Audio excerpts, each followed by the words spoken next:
Welcome to OLR Connections from the Ohio Lodge of Research. In this episode, our worshipful master, Chad Kopenski, continues his visit with worshipful brother Jason Richards of the Masonic Round Table Podcast, where their discussion leads them to a topic of Masonic research.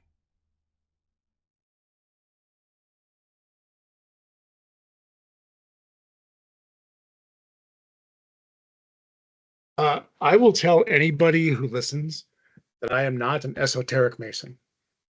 That I am not about the woo-woo. But for me, it's more along the lines of the nature of some of those presentations and that kind of research. But there's a part of my life that I've embraced the woo-woo because of you. Yes. Yes. The Britney Spears tarot. Yes. So I have used it. I continue to use it, and every time I do think about you. Just hysterical and delightful. I don't know how to take that. I don't know either, but it's what it is. Yeah, and so what I would say to that, Chad, is like, you don't have to be into the woo-woo. If something if there's another way of deepening your connection with the divine, it's your journey. I know. Take the nuggets, kind of push everything else to the side, say, oh, that's interesting, I'm going to grab these. My background is martial arts, and I did read a lot of Bruce Lee's books when I was in my teens and studying martial arts. And his whole thing is, take what is useful and retain what is currently useless, because you never know when it's, So, and that has been very much sort of my journey in terms of, I looked at tarot, I'm like, I don't know, it doesn't work for me. But you and John and RJ and those guys knowing how important it is, that it's an exercise that works for you. I'm like, well, let me try it. Now that I'm older and in a different mind space, it means something different to me now than it did when I first encountered it when I was 20. Do you want to use a weight machine or dumbbells? Either is effective.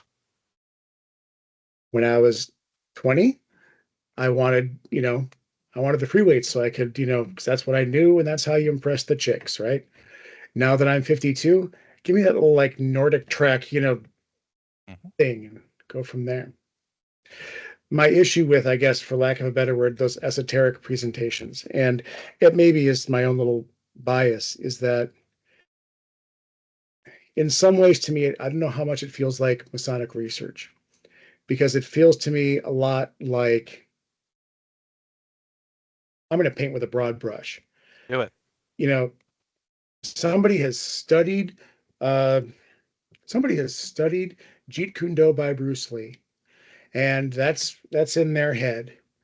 But then now they've looked at whatever, Mackey, Pike, they're looking at Masonry, and they're noticing these similarities.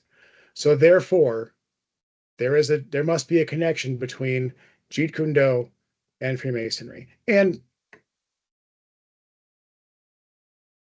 I look at it and I think, well, there's only so many ways you can look at being a human being or describe what that experience is.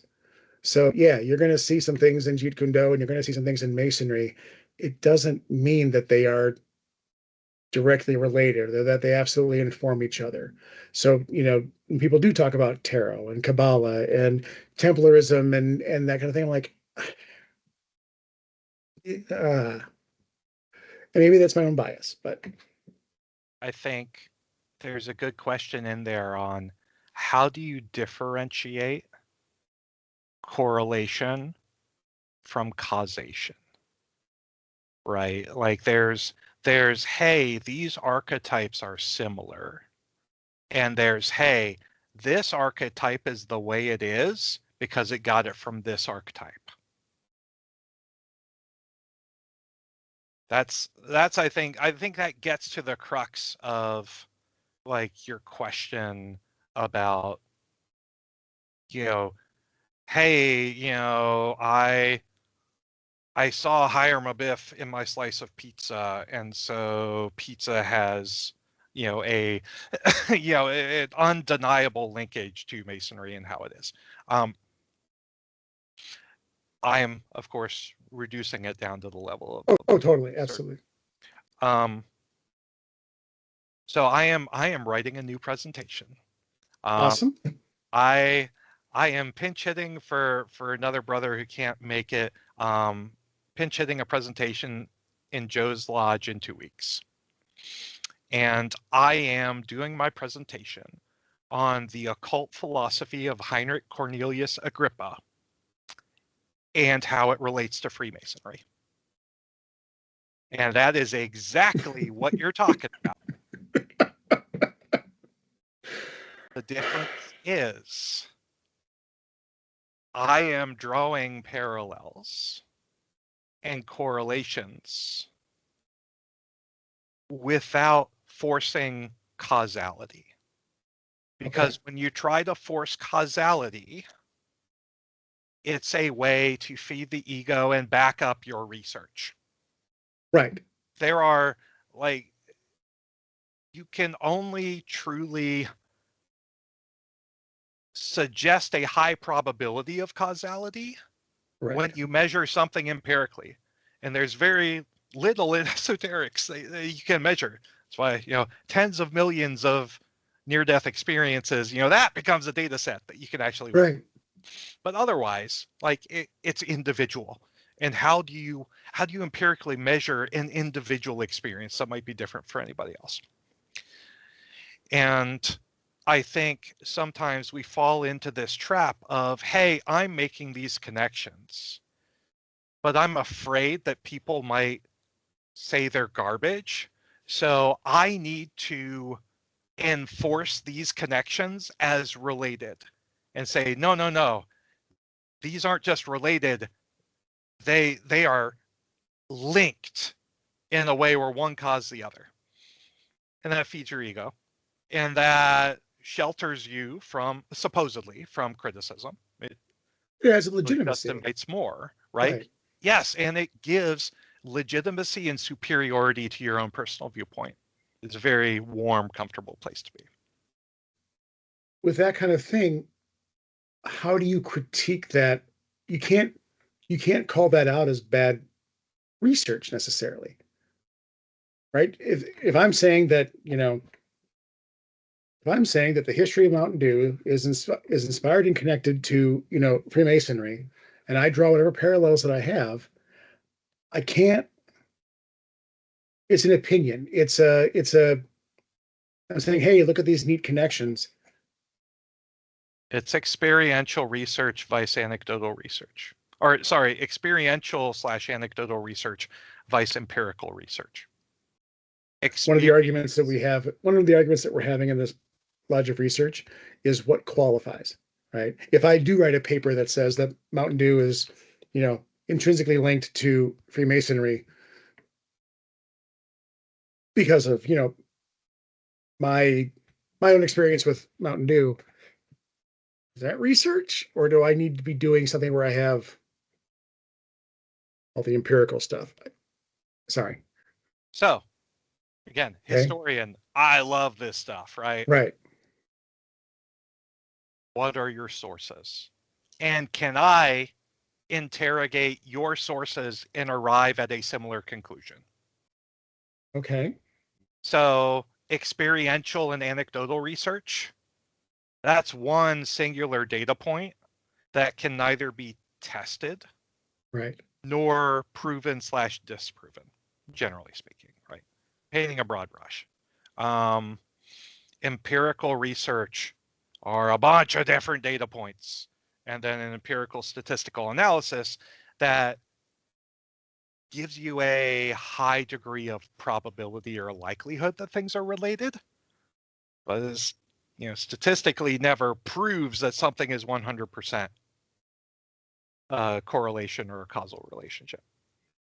So as historians, we live in the grays of likely, the strength of a source, the strength of an argument, the rhetoric used, and the repeatability of interrogating those sources. And so what I would say is there is a benefit to experiential research, in the sense that there's the same benefit of a brother having a conversation with another brother about his experience. Now, you're going to get wildly different maturity levels and quality levels in those, because you got one single point of data that you're working with. It can either be really good, it can be terrible, or anywhere in between. When you look at Masonic research from a scholarship perspective, you are constructing an argument or enlightening your brethren on something based on a critical interrogation of other sources. Because if it's just me saying it, okay. But if it's me, and then all these other people who said the same thing, and all these other people peer reviewed those people and said, yeah, this guy's onto something, then you make a stronger argument, and there's a higher probability or degree of likelihood that there's something actually there. And that's no different for esoteric research as it is for historical research. You need to be able to follow the trail of breadcrumbs in your thinking. And as part of that, like we live in such an information rich society, which is also our downfall. Correct. Because people can cherry pick whatever information is relevant to them without deeply testing the source material and asking questions about, and I go into this in my Masonic Research 101 presentation, but it is critically important to be able to cast a critical eye on the sources that you're using, identify the biases, identify the recency, identify the relevance, and identify, what others are saying about those sources. Because what you're doing is you're trying to maximize the probability that what you're saying is happening is happening. You'll never be able to conclusively prove it. And that's the same for history as it is the same for esoteric scholarship. And so, yeah, I do think there have to be limits for a lodge of research. There have to be limits and guidelines for esoteric papers, just like history papers, right? Like I'm going to turn in a history paper and it's all just from my experience. Like, or it's from this one book and that's it. And I didn't consult anything else. It's the same thing with experiential research into esoterics. Well, and then really what you're doing is maybe that's where I need to change my own thinking about this. Is that, if somebody is doing a presentation where they're saying, I discovered Masonry through, Mountain Dew,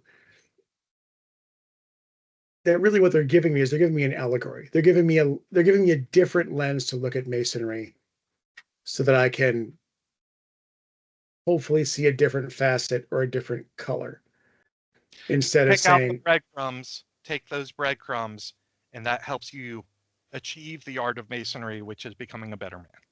Right. So you basically say I need to get over myself. Not at all. Not at all. I think that there is a standard that needs to be set and enforced in a lodge of research that enables peer review. A lot of this hinges on peer review.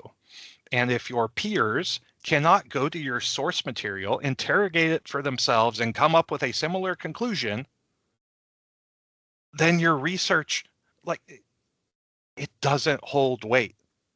as a scholarly source or a scholarly paper.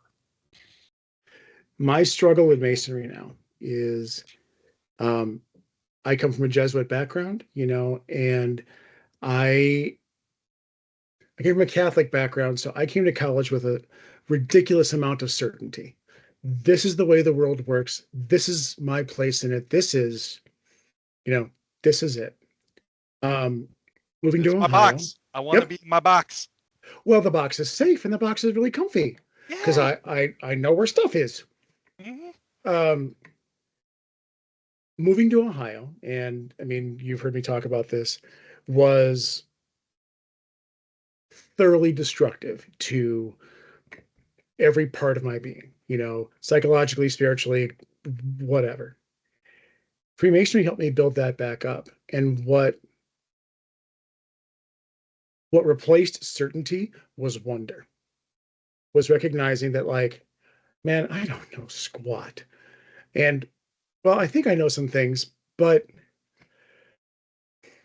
I don't know. It's okay if things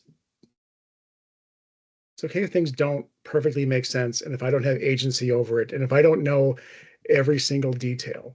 Like, that's silly line from Shakespeare, right? There's more of dreamed of in heaven and earth in your philosophy, Horatio.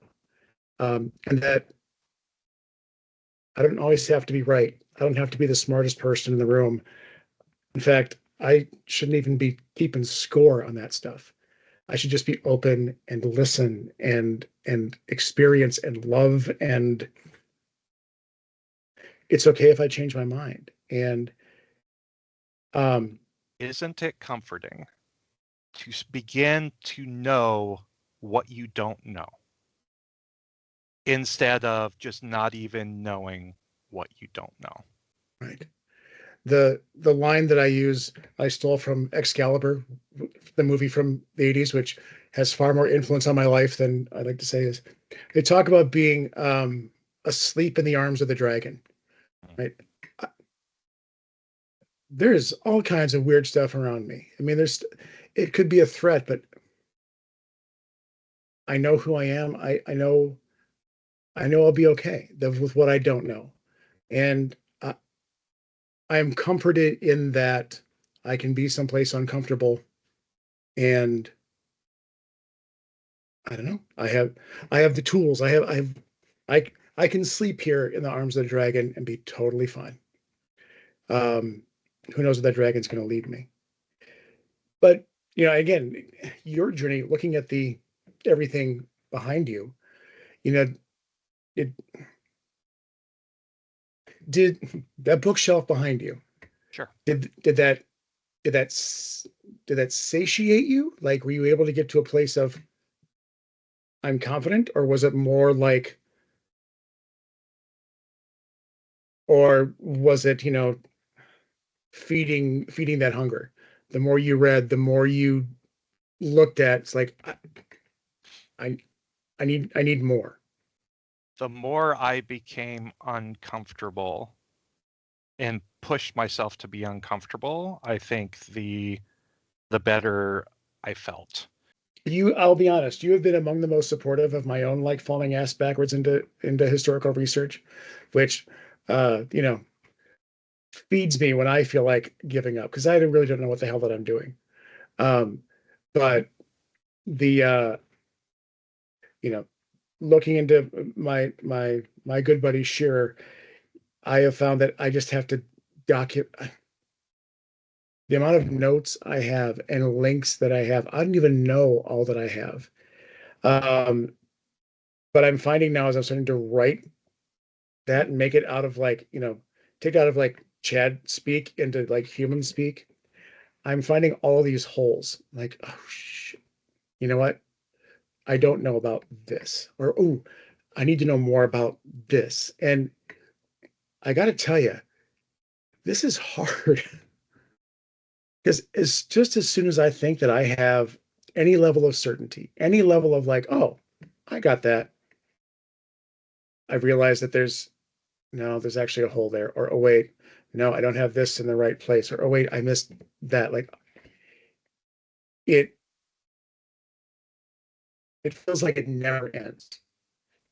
are you familiar with Tosh's limits of historical knowledge? I know of it. I don't know it enough to talk about it even. I don't recommend you try to read it because it is not exactly a page turn thriller. But I will sum up. Okay. In history, we have certain limitations. We have too many sources of information. We have not enough sources of information. We have sources of information that are gone and lost in history. And we have sources of information that have not yet been written. And so, given those limitations, the best you can do is be judicious about why you picked your sources. Lay out a logical argument, and in that argument, outline your assumptions and your gaps.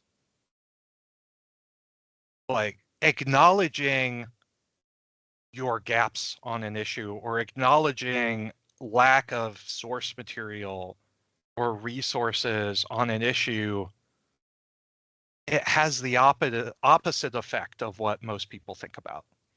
Most people think, So? if I acknowledge the weaknesses of my argument, it's gonna throw my argument into shambles. No, by acknowledging the weaknesses in your argument, it strengthens your credibility as a researcher. And so, one of the most powerful things that I think a historian can say is, I don't know. But based on the information I do have and the biases of the authors who wrote that information, like this is what I think is most probable. Because again, like you're not saying it's the way, right? Getting back to sectarian religion and Masonry, It's not the way. It could be a way, though. I also think about barriers of entry to research. And I think so many brethren don't start because they're afraid of being wrong, right? You write something and now it's there. Mm-hmm. And then 20 years later, someone's going to read it like, this is wrong. It was wrong at the time, Okay. Or in our society, one of the greatest sins you could ever be is wrong. One of the greatest sins you can have in our society is to change your mind. And one of the things I struggle with is getting brethren to where you are and most of our friends are like, what I think today versus what I think tomorrow could very easily change based off of new information, time, perspective, whatever. I don't know how to do that for brethren other than just to show them that it's okay to be wrong. Or get them to say like, dude, just put it out there and see what happens. You're laughing. I don't. Chad, the entire value of Masonry lies in the opportunity and vulnerability and willingness of the individual to say, I was wrong. I'm thinking this way now. That's how you grow. That's how you develop. That's how you become better. Rather than at different points of the journey, on the same journey, to be able to say, God, yeah, I've been there. So. And I think Masonry and research lodges in particular can go a long way in not punishing and penalizing brethren for immature conclusions or taking a side on an issue and being wrong about it. And so there's a, we reach up to God, God reaches down to us, similar on the brethren, like, the brethren must be receptive and willing to engage at a critical level. And the brother who writes the material must also be receptive and willing to learn. And if the two sides are on equal footing and they're willing to learn from each other, which again is why sectarian religion and Freemasonry doesn't work, then I think that's beautiful. And I think that's doing the work of Masonry and adding value in the Masonic experience. And our good friend R.J. Johnson, one of the things that I've loved about him every time that I've ever hung out with him or been in his presence, invariably, whether it's at Midwest Conference or Chicago Masonicon or wherever I've seen him, usually there's some new Mason, right? Huge fan of TMR, sees him as, the whatever, pick one, Ringo Starr, George Harrison, whichever one of the Beatles he is. Siddhartha Gautama. Maybe he's Ravi Shankar. Maybe we'll give him that. But here's this person who is talking to RJ about something he's passionate about, and RJ is celebrating this brother's passion about, yeah, that's great. That's wonderful. Tell me about it. Help me see through your eyes. Think about that. Like, they were so wonderful and supportive. There's no judgment. And you're right. That is one of the beauties of Masonry, is that they can have that conversation and have that support. I think there's almost no judgment, right? And I'm not saying that, I'm saying that from the standpoint of it's all about how you approach the research. Right. And if you approach it with a foregone conclusion, and the entire reason you're doing the research is to reinforce and prove that foregone conclusion, mm-hmm. I'm going to be judgmental about that. And I'm going to call that out. But if you are coming from a standpoint of wanting to increase understanding, both yours and that of your brothers, even if I think you are way off on your conclusions, and again, who am I to say whether you are or not? I think there's a certain allowance for brethren approaching things with an open mind and from a standpoint of seeking understanding. If you approach Masonic research to seek to understand or increase your understanding, then, like, who cares if you're wrong? Like, you are, if your brethren can help correct you and guide you, then are you not increasing your own understanding? But even the understanding of Masonry as a whole, right? Yeah. There's times we fall, we get into a hole, but the brethren are there to kind of pick us up. Yeah.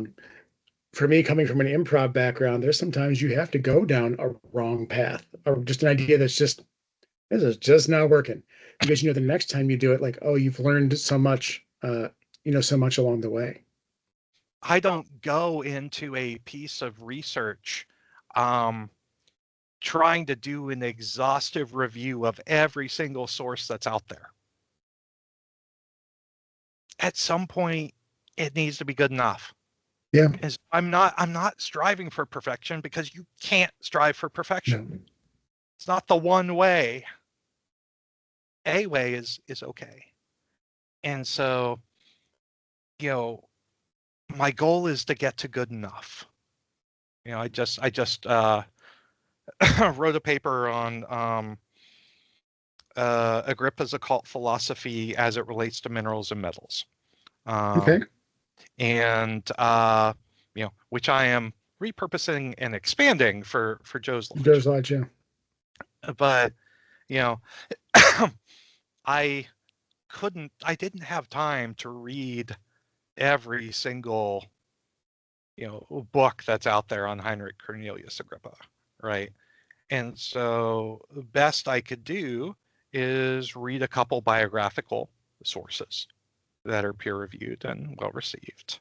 I have the primary source text in the sense that I have a copy of the 3 books of occult philosophy. And I used internet sources in gemology for gemstones. and medals. And that to me had to be good enough. Right.